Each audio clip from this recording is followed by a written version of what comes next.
নমস্কার বন্ধুগণ, আমি অর্ক অ্যান্ড টিডিওসির অর্ক। আজকে আমরা চলে এসেছি সিনেলোচনার 10ম এপিসোড নিয়ে, এবং 10ম এপিসোডে আমরা কি নিয়ে কথা বলবো তাই নিয়ে আমি অনেক জলঘোলা করলাম, ভাবলাম। অবশেষে দেখলাম যে একজন ডিরেক্টরকে নিয়ে কথা বলাটাই সবচেয়ে শ্রেয়, বিকজ সিনেলোচনা এমন একটা জিনিস আমরা করার চেষ্টা করছি যে এমন কিছু মানুষদের নিয়ে বা এমন কিছু বিষয় নিয়ে কথা বলছি যা নিয়ে ইউজুয়ালি ইউটিউব স্পেসে অত কথা হয় না। তো এই ভাবতে ভাবতে এমন একজন মানুষের কথা আমার মনে এলো যাকে নিয়ে অ্যাকচুয়ালি খুবই অল্প বিস্তর কথা আছে। আপনি যদি গোটা ইউটিউব ঘেঁটে দেখেন, সেই লোকটার জীবন এত ভাস্ট, সেই লোকটার সিনেমার কোয়ালিটি এত ভাস্ট, অথচ তাকে নিয়ে কথা প্রায় নেই বললেই চলে। গোটা ইউটিউব ঘুরে আমি দেখলাম, বাট একেবারে কথা হয়নি সেরকম নয়, মানে একেবারে পার্থপ্রতিম চৌধুরীর মতো অবস্থা তার নয়।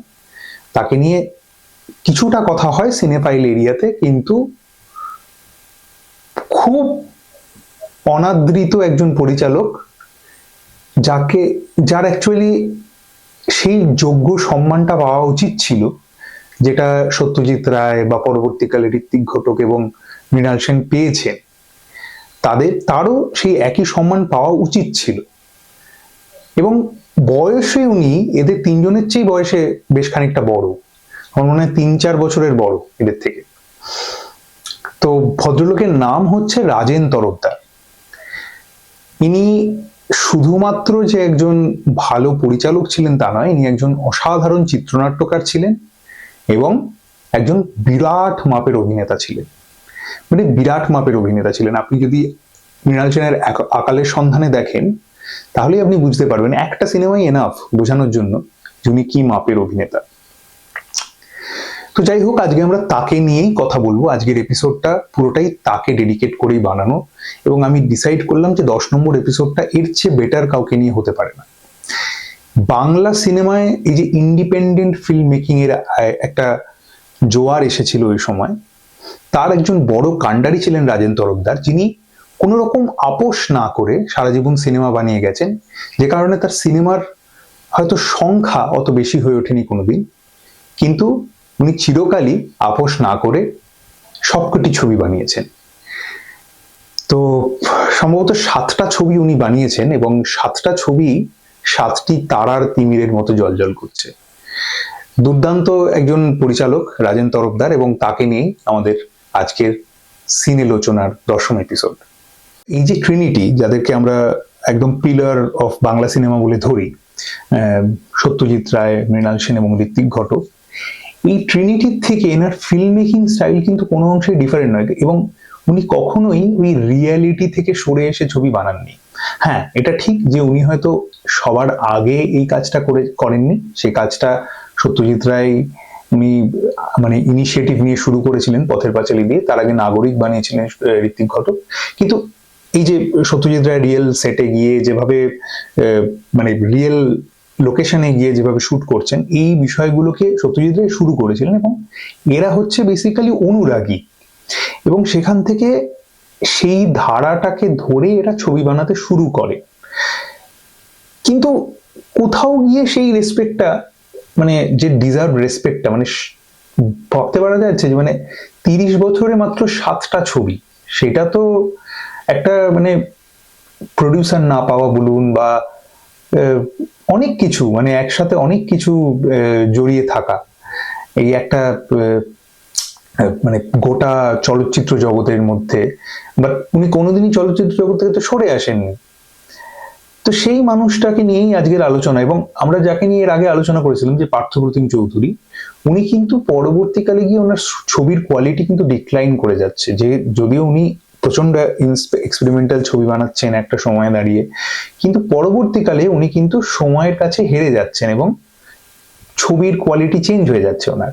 রাজেন তরফদারের কিন্তু সেটা কোনোদিন হয়নি। উনি কিন্তু যে ধরনের গল্প বলতে চেয়েছেন সারা জীবন ধরে সেই ধরনের গল্পই বলে গেছেন। 1917 সালে যে ভদ্রলোকের জন্ম, সেই ভদ্রলোক তারপরে উনি চলে যাচ্ছেন একজন গ্রাফিক ডিজাইনার হিসেবে কাজ করা শুরু করছেন, বিজ্ঞাপনের জগতে বহুকাল কাজ করছেন, যে কারণে ওনার ছবিও, আপনি যদি সত্যজিৎ রায়ের সিনেমা দেখেন, উনি কিভাবে ইয়ে করতেন, উনি কিভাবে স্ক্রিন প্লে লিখতেন না, উনি একটা সিন লিখতেন, সেই সিনটার একটা ছবি আঁকতেন এবং ছবিটা এঁকে তার পাশে ডায়ালগ এবং সিনটা ডিসক্রাইব করে দিতেন।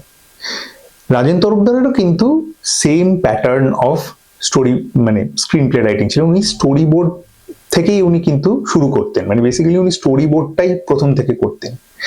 সে কারণে ওনার কোনো স্ক্রিন প্লে প্যাটার্ন ছিল না, উনি একটা স্টোরি বোর্ড সেট করতেন এবং সেই স্টোরি বোর্ডটা নিয়ে উনি সেটে যেতেন, এবং প্রিপারেশন বলেও সেই অর্থে ওনার কিন্তু কিছু ছিল না। প্রথম যে ছবি উনি বানাচ্ছেন, উনি কিন্তু প্রথম ছবি বানাচ্ছেন 1957 সালে, মানে যেটা পথের পাঁচালীর 2 বছর পর। তো 1957 সালে উনি বানাচ্ছেন হচ্ছে অন্তরিক্ষ। অন্তরিক্ষ ছবিটি একটি, মানে ওই যে ফিউডাল যে একটা সোসাইটি, সেই সোসাইটির ঝরে যাওয়া নিয়ে বানানো একটা ছবি। তার সাথে প্রচুর দ্বন্দ্ব সমাজের, এই যে একটা মানে একটা ইগো, একটা প্রচন্ড অহংকার, সেই অহংকারের পতন, সেইটা দিয়ে তৈরি হওয়া একটা ছবি। এবং ছবি ঠিক শেষের দৃশ্যটা হচ্ছে একটা খুব কুইন্টেসেন্সিয়াল তখনকার দিনের বাংলা সিনেমার একটা আশার দৃশ্য দেখালেই যে দৃশ্যটা দেখানো হতো, যে একটা সূর্য উঠছে, সেই দিয়ে শেষ হচ্ছে ছবিটা। এবং রাজেন তরফদারের পরবর্তী দিকের ছবিগুলো আপনি যদি দেখেন, আপনি দেখবেন যে রাজেন তরফদার পরবর্তীকালে কিন্তু gradually he stopped being very optimistic. উনি কিন্তু, ওনার ছবি অনেক বেশি হার্শ হতো, অনেক বেশি রিয়েল হতো, কিন্তু এখানে একটা অপটিমিজম আছে, একটা আশা আছে ছবির শেষে গিয়ে, যে আশাটা পরবর্তীকালের ছবিতে কিন্তু আস্তে আস্তে ঝরে যাচ্ছে, সেটা গঙ্গা হোক বা পালঙ্ক হোক, সেটা কিন্তু পরে গিয়ে ঝরে যাচ্ছে, কিন্তু এই আশাটা এখানে কিন্তু ইনট্যাক্ট রয়েছে। সেই আশাটা নিয়েই এই ছবিটা রয়েছে। ছবি বিশ্বাস রয়েছে এই ছবিটাতে। ছবি বিশ্বাস একজন অত্যন্ত অথরিটেরিয়ান ল্যান্ডলর্ডের চরিত্র অভিনয় করছেন, যেটা উনি বহু ছবিতে উনি করে গেছেন, এবং একটা সুন্দর প্রেম, তার সঙ্গে একটা ল্যান্ডলর্ডের মানে তার প্রত্যেকের জায়গা বুঝিয়ে দেওয়ার একটা যে, মানে একটা যে টেন্ডেন্সি, সেইটাকে মানে ইমবাইব করে, দুটোকে একটা কালমিনেট করে একটা খুব সুন্দর ছবি বানাচ্ছেন রাজেন তরফদার। এবং ছবিটার মধ্যে কিন্তু বেশ কিছু জায়গা আছে যেটা খুব রাগী, খুব মানে পরিষ্কার বোঝা যাচ্ছে যে ফিল্ম মেকারের একটা রাগ আছে, সেই রাগটা উনি উগড়ে দিতে চাইছেন সমাজের এই বিশেষ শ্রেণীর ওপরে, এবং সেইটা কিন্তু খুব সুন্দর করে ছবির মধ্যে আসছে। সেটা কিন্তু খুব নুয়ান্সড ওয়েতে, খুব শান্তভাবে ছবির মধ্যে আসছে, এবং সেটাও খুব খুব ইন্টারেস্টিং। সেজন্য অন্তরিক্ষ একটা অত্যন্ত ভালো ছবি, একটা অত্যন্ত ইন্টারেস্টিং ছবি। এবং রাজেন তরফদারের ফিল্ম ক্যারিয়ার শুরু হচ্ছে এমন একটা ছবি দিয়ে। আপনি যদি সত্যজিৎ রায়ের পথের পাঁচালী দেখেন, আপনি বুঝতে পারবেন যে এই ভদ্রলোক is a different guy, he is making different films. Rajen তরফদারের ছবি দেখলেও কিন্তু আপনি বুঝতে পারবেন যে উনি কিন্তু একটা অন্য ধাঁচের ছবি বানাতে চাইছেন।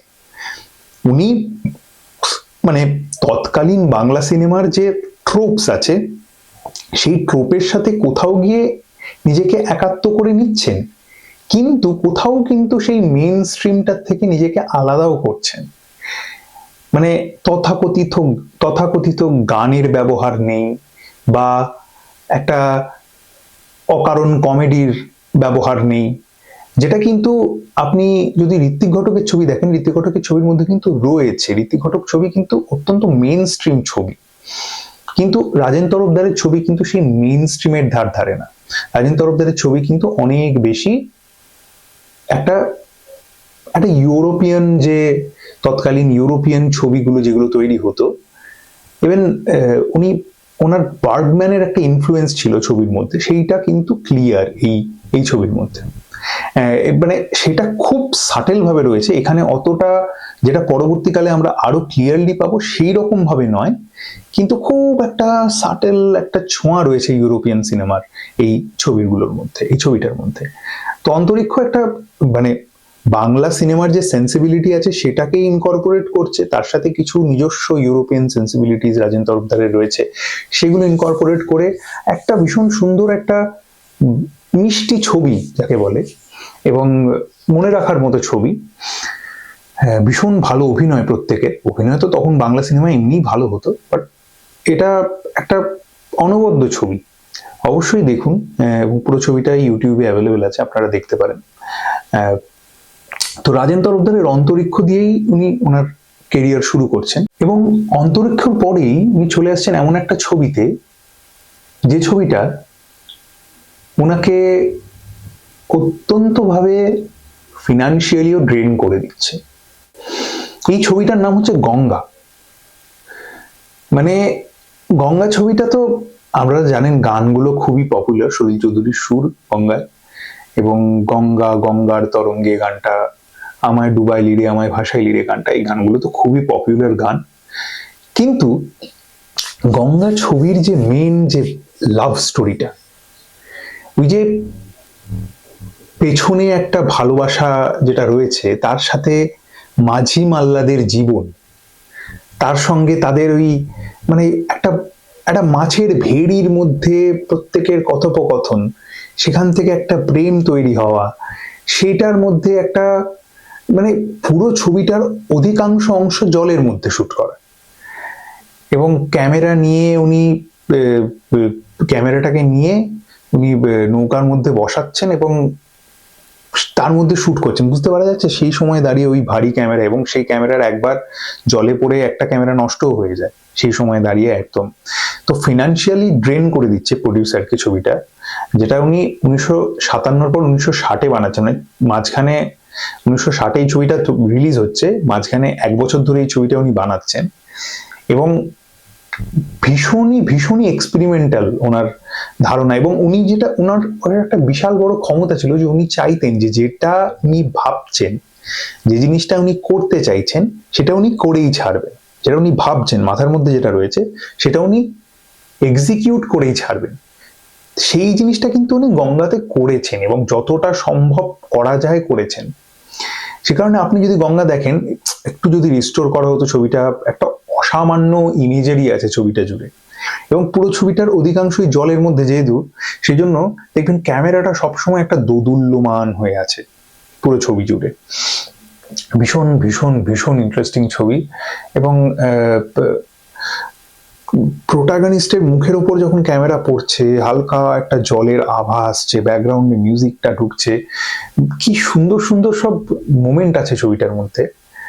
ছবিটার একেবারে শেষের দিকে গিয়ে একটা জায়গা আসছে, যেখানে প্রেমিকার সাথে তার যে নায়ক, তার ছাড়াছাড়ি হচ্ছে, এবং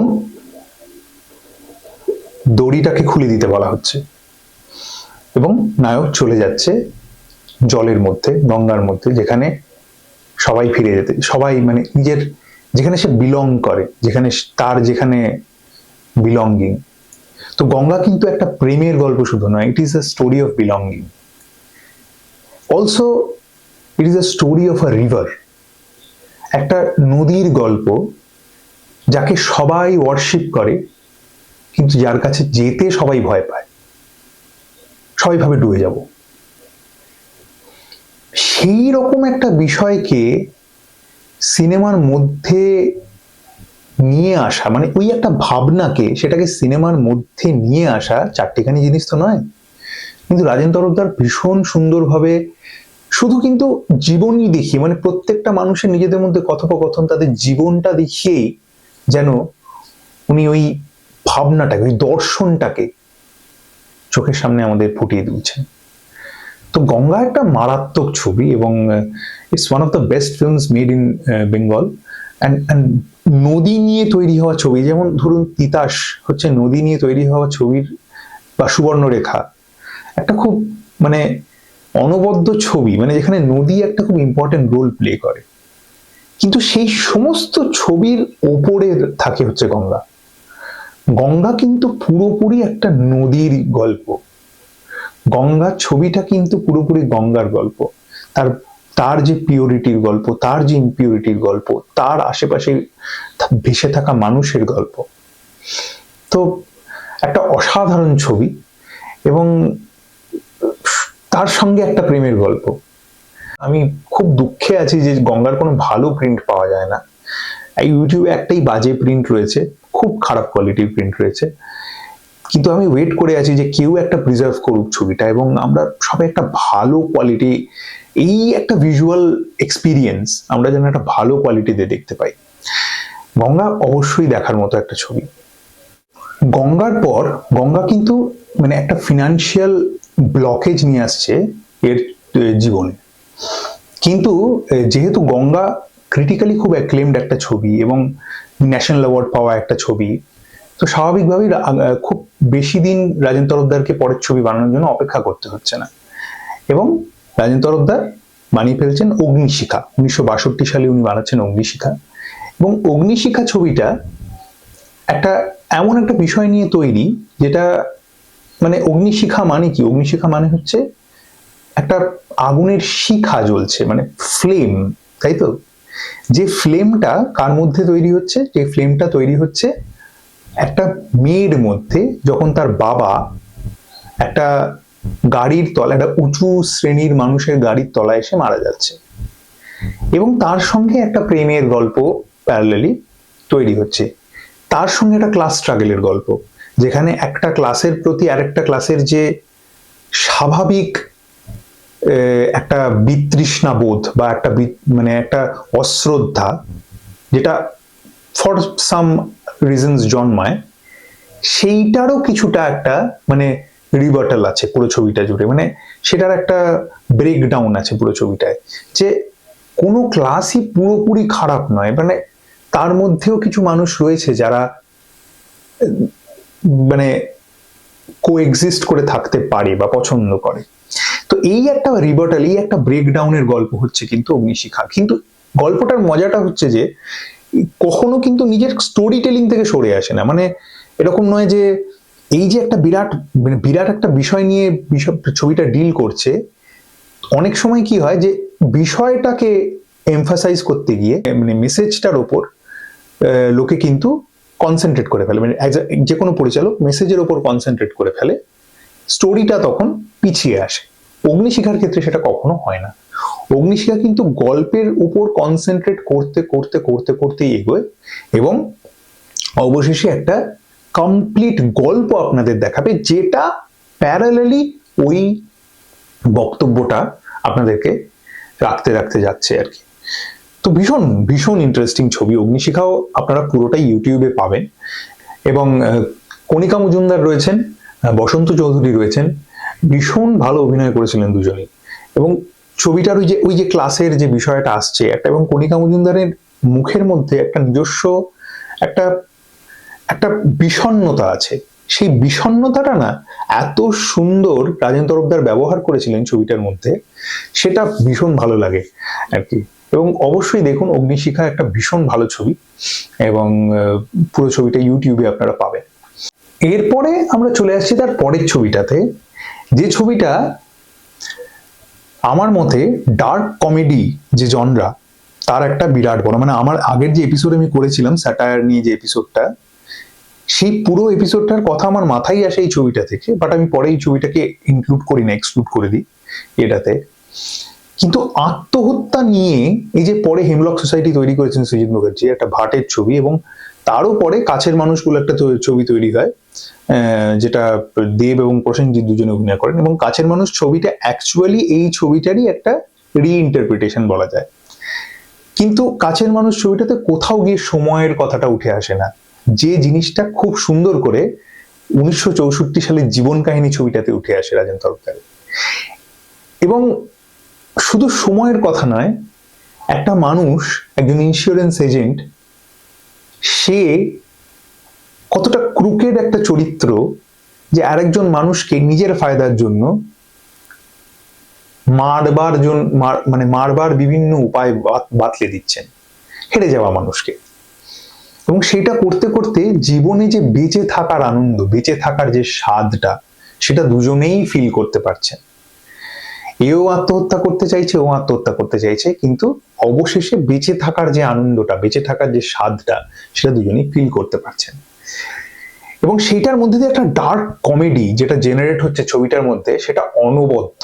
ক্যারেক্টাররা কিন্তু পুরোটাই ডেডপ্যান, মানে ফেস মানে এরকম নয় যে খুব একটা বডি হিউমার হচ্ছে, খুব যারা তখনকার দিনে কি হতো যে কোনো কমেডি ছবি মানেই আপনাকে একটা ফিজিক্যালি প্রচন্ড আপনি একটা হিউমারাস কিছু একটা আপনাকে করতে হবে, তবে লোকে হাসবে।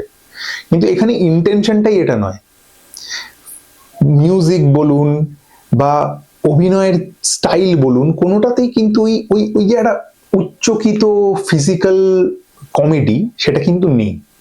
পুরোটাই একটা ডেড প্যান, একটা একটা ড্রাই ভাবেই হিউমারটা এক্সিকিউট হতে হতে যায়, কিন্তু হিউমারটা ওয়ার্ক করে। মানে আপনি যদি হিউমারটার সঙ্গে অ্যাকোয়েন্টেড হন, মানে আপনি যদি জানেন এটা হিউমার, আপনি কিন্তু হিউমারটায় হাসবেন।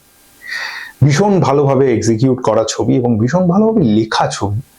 Rajen Tarafdar was a fantastic writer. He used to write plays before, but he was a marvelous writer আর কি। তো সেই জন্য আর কি মানে, এবং দুর্দান্ত ছবি, দুর্দান্ত ভাবে বানানো একটা ছবি। এবং এই ছবিটার মধ্যে অ্যাকচুয়ালি ভীষণভাবে একটা এই বার্গম্যানের ইনফ্লুয়েন্স ছবিটার মধ্যে আসে কিন্তু, মানে আসতে থাকে, বোঝা যায়, পাওয়া যায়, একটা ছোট্ট হালকা বার্গম্যানের ইনফ্লুয়েন্স কিন্তু ছবিটার মধ্যে খুঁজে পাওয়া যায়।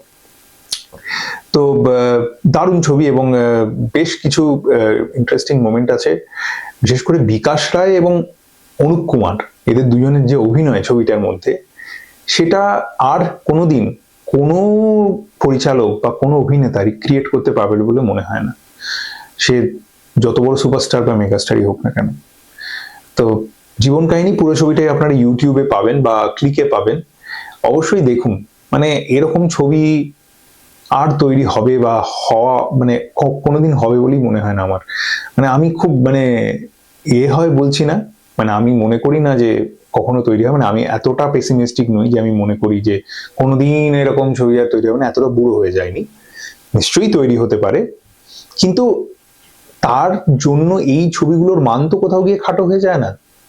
এবং এই ছবিগুলো তো প্রচন্ড ইম্পর্টেন্ট ছবি বাংলা ছবির জগতে, বাংলা ছবির ইতিহাসে। তো এই ছবিগুলো যেন হারিয়ে না যায়, এটাই আমার ভাবনা, এটাই আমার চিন্তা আর কি।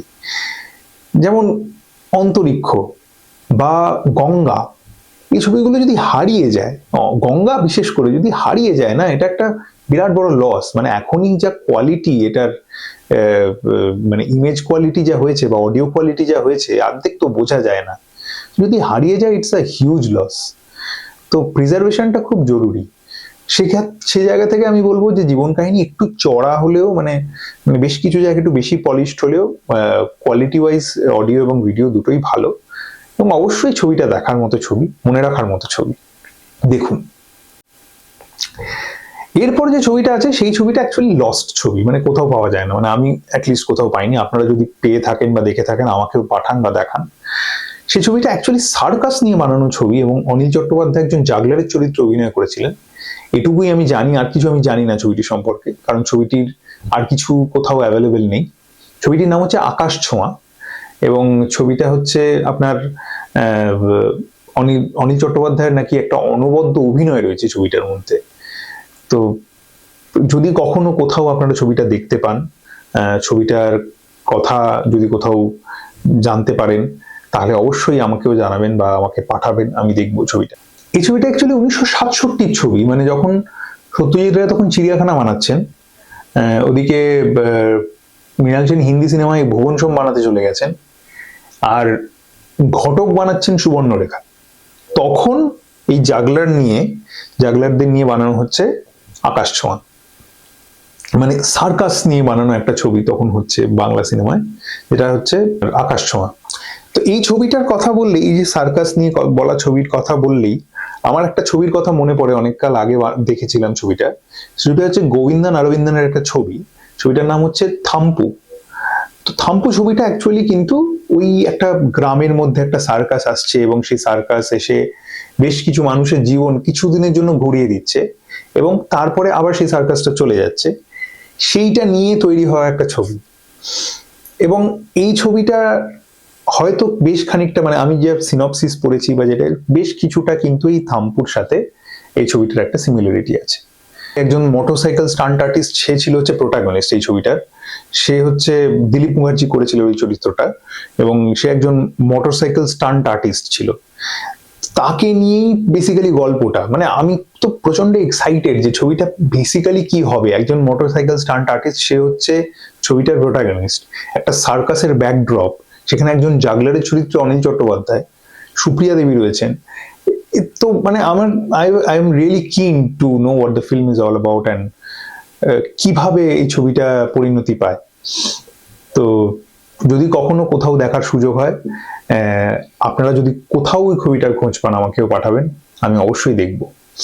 এটা আমরা চলে এলাম রাজেন তরফদারের পঞ্চম ছবি, সম্ভবত হ্যাঁ পঞ্চম ছবি।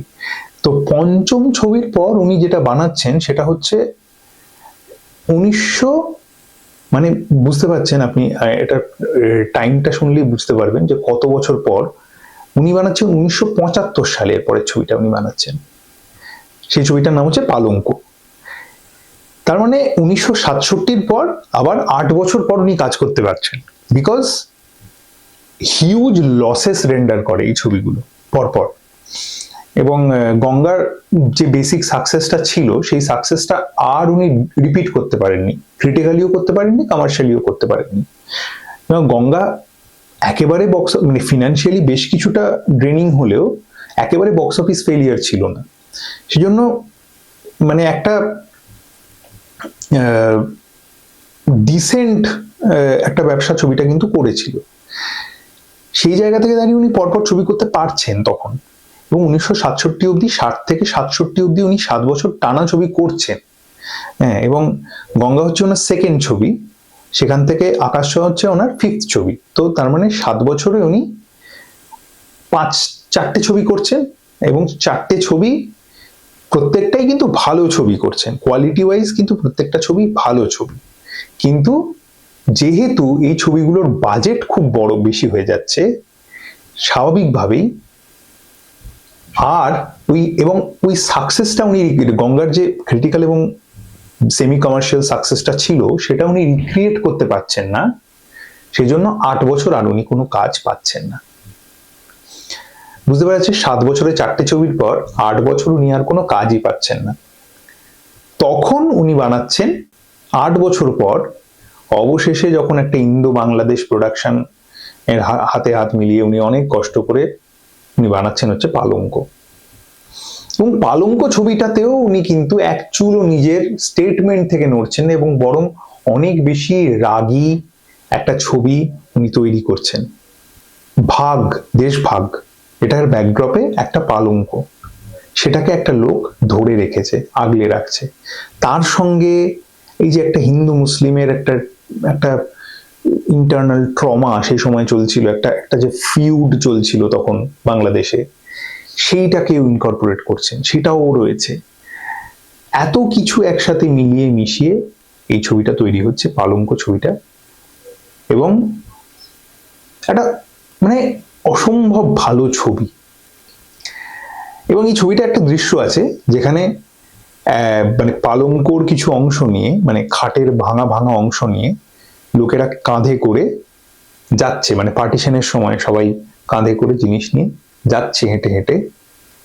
সেই ছবিটা যদি আপনি, সেই ইমেজারিটা যদি আপনি দেখেন, ভিজুয়ালটা, আপনি আরামসে ওটাকে 7th সিলের ওই যে ড্রিম সিকোয়েন্সটা, ওই যে ছিল না যে সবাই নাচছে, একটা সিলুয়েট দৃশ্য, একটা সিলুয়েট দৃশ্যে 7 জন নাচছে, ওই দৃশ্যটার সাথে আপনি একদম হুবহু, আমি বসিয়ে দেবো, আপনারা দেখতে পারেন যে একদম সেম টু সেম দুটো। তো ভীষণ মানে ওই বার্গম্যানের ইনফ্লুয়েন্সটা এখানেও রয়েছে। এবং ওই যে একটা ক্লোজ আপ নেওয়া, প্রচন্ড ক্লোজ আপ নিয়ে ভেতরের ট্রমাটাকে বের করে আনা, যেটা বার্গম্যান ভীষণ ভালো করতে পারতেন ওনার ছবির মধ্যে দিয়ে, সেটাও কিন্তু ভীষণ সুন্দরভাবে এই ছবিটাতে রাজেন তরফদার ফুটিয়ে তুলছেন। একটা দৃশ্য আছে, একটা ল্যাম্পের আলোয় সন্ধ্যারায় দাঁড়িয়ে আছে, এবং ল্যাম্পের আলোটা এসে পড়ছে সন্ধ্যারায়ের মুখের ওপর। কি যে অসাধারণ ওই ফ্রেমটা, জাস্ট ভাবা যায় না। ওই পিদিমের আলোতে সন্ধ্যারায়ের মুখটা ভাসছে, মানে দুর্দান্ত ফ্রেম। এবং ছবিটা একটু অপটিমিস্টিক ওয়েতে শেষ হলেও, মানে ছবিটার পুরো ব্যাকগ্রাউন্ডটা কিন্তু খুব একটা, মানে ছবিটার যে বক্তব্যটা যেভাবে রাখছে, বক্তব্যটা সেটা কিন্তু খুব রাগী, খুব মানে ফার্ম বক্তব্য রাজেন তরফদার রাখতে যাচ্ছেন। যে মানুষ সব হারিয়ে ফেলছে, মানুষের আর কিছু আগলে রাখার নেই, সেই সময় একটা লোক একটা পালঙ্ককে আগলে রাখছে, কিন্তু সেই আগলে রাখাটা কতক্ষণের, কার জন্য আগলে রাখা, সেটা কি ছেড়ে দেওয়াটাই শ্রেয়, নাকি আগলে রাখতে হবে, এই সময়টাকে ছেড়ে দেওয়া যাবে না? সেটা কিন্তু শুধু একটা পালঙ্কর গল্প নয়, সেটা কিন্তু ওই যে দেশভাগের একটা জলজলে দগদগে ট্রমা, সেটারও গল্প। এবং শুধু তাই নয়, তার সাথে যে বললাম হিন্দু মুসলিমের একটা দ্বন্দ্ব, একটা ফিউড, সেগুলো সবই এই ছবিটার মধ্যে রয়েছে এবং আপনাকে ভীষণভাবে ইমোশনালি ড্রেন করবে ছবিটা, পুরো ছবিটা জুড়ে। কিন্তু একটা ওই যে দর্শনটা, যে ভাবনাটা, যে অবশেষে কি হবে, এটাকে কি ধরে রেখে কোনো লাভ আছে, নাকি we should let go and move on, এটা নিয়েই পালঙ্ক। এবং অবশ্যই ছবিটা দেখার মতো একটা ছবি। প্রমোদ পল্লতর অসাধারণ অভিনয়। এরপর রাজেন তরফদার আবার ছবি বানাচ্ছেন 12 বছর পর। আর কারণ কি না, ওই একই গল্প, উনি এত বাজেট বাড়িয়ে দেন ডিটেলিং এর করতে গিয়ে, ডিটেলিং করতে গিয়ে। এবং আমি সিনেমা পাড়া দিয়ে পড়ছিলাম, সেখানে একটা জায়গায় বলছিল যে উনি শট নিতে গিয়ে ভুলে গেছেন, যে শট নিয়েছেন, শট মানে শট দেবেন, যে মানে সেটা উনি ভুলে গেছেন, যে এখন শট নেওয়ার সময় হবে, রোদ এলে, হ্যাঁ মনে পড়েছে, যে রোদ পড়লে উনি ডিসাইড করেছেন যে রোদ যখন আসবে, মেঘলা দিন, তো রোদ এলে তখন উনি শট নেবেন। এবং রোদ এসে গেছে, উনি তখন বাজার করছেন, উনি তখন ভুলে গেছেন। এইরকম একটা যদি একটা মানুষের মানে মাথার মধ্যে তার এইরকম যদি হয়, সে একটা সিনেমার সেটের মধ্যে রয়েছে, সে যদি এরকম ভুলে যায়, তাহলে তো বাজেট বাড়বেই। এবং যতক্ষণ ওই একটা চালার শট, মানে চালার উপর দিয়ে হাঁটতে হাঁটতে যাচ্ছে সন্ধ্যারা এবং উৎপল দত্ত, সেই শটটা যতক্ষণ না পারফেক্ট হচ্ছে, উনি নিয়েই যাচ্ছেন যতক্ষণ না পারফেক্ট হচ্ছে শটটা। তো মাল্টিপল টেক নিতেন, মানে একটা মানে মানে তো বোঝা যাচ্ছে তো, মানে রিল পোড়ানো চারটিখানি কথা নয়, একটা টেক যতক্ষণ না ওনার মনোমতো হচ্ছে, উনি নিয়েই যাচ্ছেন। সেটা একটা প্রচন্ড এক্সপেন্সিভ ব্যাপার। তো প্রডিউসার দেউলিয়া হয়ে যেত ওনার ইয়ে করতে গিয়ে। তো সেই জন্য 1975 পর আবার উনি 1987 সালে ওনার লাস্ট ছবি বানাচ্ছেন। তারপরে উনি আর কোনো ছবি বানাননি। 1987 সালে উনি ওনার শেষ ছবি বানাচ্ছেন, যে ছবিটার নাম হচ্ছে নাগপাশ। এই নাগপাশ ছবিটা অনেক ছোটবেলায় আমি ডিডি বাংলায় দেখেছিলাম, এবং ওটাই আমার প্রথম এবং শেষ দেখা ছবিটা। তো তারপরে এখনো ছবিটা আর কোথাও নেটে অ্যাভেলেবেল নেই যে আমি ছবিটাকে আবার রিওয়াচ করে আপনাদেরকে নতুন করে বলবো। তো আমি সেই ভাবনাটা থেকেই আপনাদেরকে এখন বলছি ছবিটা সম্পর্কে। তো সুন্দরবনে, মানে এই ছবিটা শহর থেকে সরে আসে এবং সুন্দরবনে চলে আসে। সুন্দরবনে একটা বিজয়া দশমীতে একটা নৌকো নিয়ে একটা প্রতিযোগিতা হয়, যে অনেকগুলো নৌকো সার দিয়ে দাঁড়িয়ে আছে, তার মধ্যে একটা রেস হয় আর কি, বোট রেস টাইপের। এবং সেইখানে কে জিতবে না জিতবে তাই নিয়ে একটা ভেতরে একটা দলাদলি চলছে, সেই নিয়ে ছবি। এবং তার সাথে সেই সময় সেখানকার যে সোশিও পলিটিক্যাল ক্লাইমেট, যে ইকোনমিক ক্লাইমেট, সেগুলোও উঠে আসছে। ভীষণ একটা মানে সুন্দর ওই ওই ওই জায়গার যে কালচার, সেগুলো উঠে আসছে। তার সাথে উঠে আসছে আপনার চরিত্রদের মননে চলতে থাকা বিভিন্ন জিনিসপত্র, সেগুলো উঠে আসছে। অনেক কিছু, মানে একসাথে এত কিছু উঠে আসছে শুধুমাত্র একটা বোট রেসের প্রেক্ষাপটে। তার সাথে কিছু সুন্দর সুন্দর গান রয়েছে ছবিটার মধ্যে। এবং তিতাস যখন আপনি দেখবেন, আপনার কিন্তু এই নাগপাশের কথা বারবার মনে পড়তে বাধ্য। এবং ভীষণ ভীষণ ইন্টারেস্টিং ছবি। ওই যে বলে যাচ্ছে না, শহর থেকে সরে এসে সেই জায়গার মানুষদের নিয়ে বানানো, মানে একদম গ্রাউন্ড লেভেলে তৈরি হওয়া ছবি। এবং গ্রাউন্ড লেভেলে তৈরি হওয়া ছবি বলতে কি, চরিত্ররা যে গ্রাউন্ড লেভেলে উনি একটা উঁচু মানে ডিরেক্টর ওপর থেকে দেখছে তা কিন্তু নয়, ডিরেক্টর নিজেও নিচে নেমে গিয়ে বানাচ্ছে। ডিরেক্টর যখন শুট করছে, এক গলা জলে দাঁড়িয়ে শুট করছে ছবিটা, গঙ্গার মধ্যে বোট রেস দেখানোর জন্য জলের মধ্যে দাঁড়িয়ে পুরো ছবিটা শুট হচ্ছে। যেটা উনি নৌকোর উপর রেখে গঙ্গায় করেছিলেন, নাগপাশে উনি জলের মধ্যে ক্যামেরা বসিয়ে করেছিলেন। ভাবা যায় ওই সময় দাঁড়িয়ে, প্রচুর মানে পয়সার শ্রাদ্ধ ওখানেও হয়েছে, কিন্তু ডেডিকেশন একজন পরিচালকের, সে কেয়ার করছে না, সে জলে নেমে যাচ্ছে, সে ধুতি ভিজিয়ে ফেলছে, সে পাঞ্জাবি ভিজিয়ে ফেলছে, গিয়ে নেমে গিয়ে সেখানে দাঁড়িয়ে সে শুট করছে, এবং সে তার মধ্যে কিছু ইমেজেসও রয়েছে, এখন জানি না কোথাও পাওয়া যাবে কিনা, বাট আমি কিছু ইমেজেস দেখেছিলাম যে উনি জলের মধ্যে দাঁড়িয়ে নাগপাশে শুটিং করছেন। ভাবা যায়?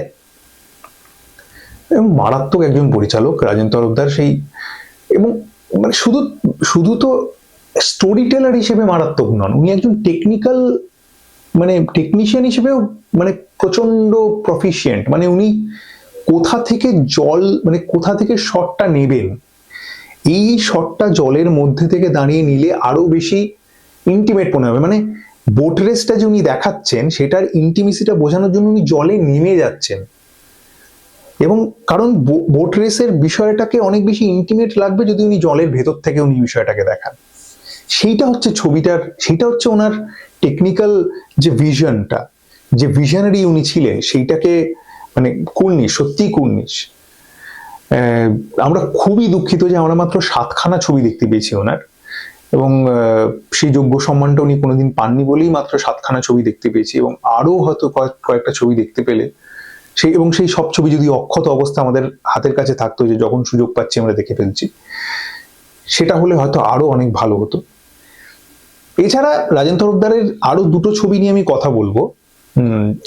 আকালের সন্ধানে নিয়ে তো বললামই, আকালের সন্ধানে তো ওনার অনবদ্য অভিনয় রয়েছে। তাছাড়া দুটো ছবি আছে, যে দুটো ছবি অ্যাকচুয়ালি তরুণ মজুমদারের ডিরেকশন, এবং দুটো ছবি উনি স্ক্রিপ্ট রাইটার হিসেবে কাজ করেছেন, এবং বেশ কিছু জায়গায় উনি নিজে ডিরেক্টও করেছেন। মানে অ্যাজ আ ডিরেক্টর উনি প্রেজেন্ট ছিলেন, বিকজ ওনার দুটো ছবি ওনার ডিরেক্ট করার কথা ছিল, কিন্তু কোনো প্রডিউসার ওনাকে ফাইন্যান্স করার জন্য রাজি ছিলেন না। তাই জন্য উনি তরুণ মজুমদারের কাছে যান এবং বলেন যে আপনি ডিরেক্ট করুন, যেহেতু আপনার ছবি লোকে ফাইন্যান্স করতে চায়, তো আপনি ডিরেক্ট করুন, আমি স্ক্রিপ্ট লিখবো। তো সেই জায়গা থেকে দাঁড়িয়ে দুটো ছবি, একটা হচ্ছে সংসার সীমান্তে, যেটা তরুণ মজুমদারের আমার মতে one of the finest films he has made, আর একটা হচ্ছে গণদেবতা, যেটা আর একটা তুখোড় ছবি, ভীষণ ভালো ছবি। বিশেষ করে ছবিটার একটা দৃশ্য আছে যেখানে সমিত ভঞ্জ ছুটতে ছুটতে ছুটতে ছুটতে যাচ্ছে, বর্ষা নামছে, সেই যে দৃশ্যটা, সেই দৃশ্যায়নটা কিন্তু রাজেন তরফদারের ভাবনা। হ্যাঁ, তরুণ মজুমদার জাস্ট এক্সিকিউট করেছিলেন, ভাবনাটা রাজেন তরফদারের। দুর্দান্ত ছবি, দুটো ছবি, এই ছবি দুটো আপনারা দুটোই ইউটিউবে পেয়ে যাবেন। আই গেস সংসার সীমান্তের খুব খারাপ কোয়ালিটিতে অ্যাভেলেবেল আছে এখনো, কিন্তু গণদেবতা ভালো প্রিন্ট পেয়ে যাবেন, it's a coloured film, so ভালো প্রিন্ট পেয়ে যাবেন। কিন্তু সংসার সীমান্তের খুব খারাপ কোয়ালিটির একটা প্রিন্ট রয়েছে, আমি সাজেস্ট করবো ওটা না দেখার, কিন্তু যদি বেটার প্রিন্ট কখনো পান অবশ্যই দেখুন। কারণ সংসার সীমান্তেতে সৌমিত্র চট্টোপাধ্যায়ের যে অঘোরের ভূমিকায় যে অভিনয়টা রয়েছে, সেইটা মানে it's one of the finest, এবং Soumitra Chattopadhyay himself consider that as one of his finest performances. তো এই হলো আজকে আমাদের আলোচনা, এবং রাজেন তরফদারের সিনেমা এবং রাজেন তরফদারের জীবন, অদ্ভুত জীবন ভদ্রলোকের, অদ্ভুত। শুধু 7টা ছবি এবং তার সত্ত্বেও সারা জীবন সিনেমার জন্য কাটানো, সেট বানানো, লেগে থাকা ছবির পেছনে। সেই লোক 1987 সালে ওনার শেষ ছবি বানাচ্ছে, এবং শ্যাম বেনেগালের ছবিতে উনি অভিনয় করেছেন, পরে আরোহণ বলে একটা ছবিতে উনি অভিনয় করেছেন। সিনেমার কথা ভাবতে ভাবতে, সিনেমার সাথে থাকতে থাকতে, এবং 1987 সালে উনি চলে যান আমাদের ছেড়ে। তো তাই জন্য ওনার সব ছবি আর ওনার আর ছবি আমরা দেখতে পেলাম না। হয়তো উনি বেঁচে থাকলে আরো একটা দুটো ছবি তো ডেফিনেটলি বানাতেন। 1987 সালে নাগপাশ আসছে এবং তারপরে উনি চলে যাচ্ছেন। তো এইটুকুই বলার, এবং রাজেন তরফদার একজন marvellous film maker, he is a maverick, he is a visionary, he is a genius. ওনার ছবি নিয়ে কথা বলা বা না বলা মানে বাংলা সিনেমার একটা অধ্যায়কে মিস করে যাওয়া। ওনার ছবি নিয়ে কথা না বলা মানে, ওনাকে নিয়ে আলোচনা করাটা আমার ধৃষ্টতা। ওনাকে নিয়ে আলোচনা করছি মানে এই নয় যে আমি কিছু একটা মানে এক্সট্রা করলাম, তা কিন্তু নয়। আমি জাস্ট কিছু সাধারণ মানুষের কাছে, কিছু দর্শকের কাছে ওনাকে মানে ওনার কথা স্মরণ করে দিতে চাইলাম। রাজেন তরফদারের ছবি অবশ্যই আপনারা দেখুন। না দেখলে বাংলা সিনেমার একটা অধ্যায় থেকে আপনারা বঞ্চিত হবেন। এটুকুই বলার। তো আজকের মতো আমাদের এপিসোড এখানেই শেষ করছি। আমরা আবার পরের এপিসোড নিয়ে পরের সপ্তাহে আসবো। দেখি নতুন কি নিয়ে আলোচনা করা যায়। ততদিন আপনারা ভীষণ ভালো থাকুন, এবং এই ভিডিওটা যদি আপনাদের একটু ভালো লেগে থাকে তাহলে চেনা জানা মানুষদের মধ্যে ছড়িয়ে দিন, এবং এই ভিডিওর নিচে একটা বুড়ো আঙুল আছে, সেই বুড়ো আঙুলে নিজের বুড়ো আঙুলটা ছুঁয়ে দিন। খুব ভালো থাকবেন। নমস্কার।